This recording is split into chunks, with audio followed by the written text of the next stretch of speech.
مولانا محمد امین صفدر اوقاڑوی رحمۃ اللہ علیہ نے اپنی کتاب میں لکھا، فرماتے ہیں مجھے وہاڑی کے ایک گاؤں سے بڑا محبت بھرا خط لکھا گیا کہ مولانا صاحب ہمارے گاؤں میں آج تک سیرت النبی صلی اللہ علیہ وآلہ وسلم پر بیان نہیں ہوا۔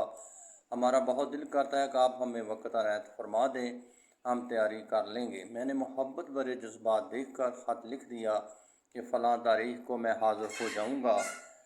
دیے گئے وقت پر میں فقیر ٹرین پر سے اتر کر تانگا پر بیٹھ کر گاؤں پہنچ گیا تو آگے میزبانوں نے مجھے ہدیہ پیش کر کے کہا، مولانا صاحب آپ جا سکتے ہیں، ہم بیان نہیں کروانا چاہتے۔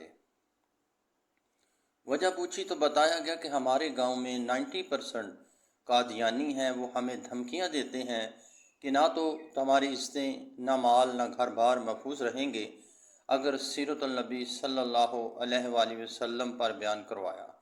تو مولانا ہم کمزور ہیں، غریب ہیں، تعداد میں بھی کم ہیں، اس لیے ہم نہیں کر سکتے۔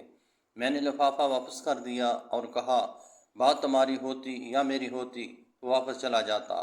اب مدینے والے آقا صلی اللہ علیہ وآلہ وسلم کی عزت کی آ گئی ہے، اب بیان ہوگا، ضرور ہوگا۔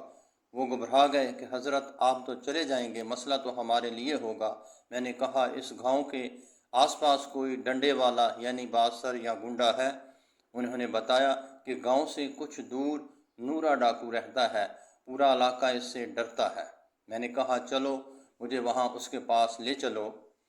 نورے کے پاس جب ہم نورے کے ڈیرے پر پہنچے، دیکھ کر نورا بولا، آج خیر مولوی کیویں آ گئے نے؟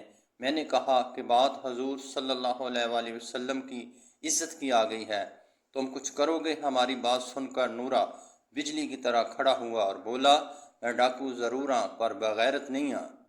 وہ ہمیں لے کر چل نکلا۔ مسجد میں 3 گھنٹے بیان کیا میں نے اور نورا ڈٹ کر کھڑا رہا۔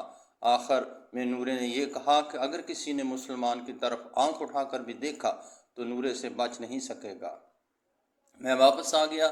کچھ ماہ بعد میرے گھر پر ایک آدمی آیا، سر پر عمامہ، چہرے پر داڑھی، زبان پر درود پاک کا ورد۔ میں نے پوچھا، کون ہو؟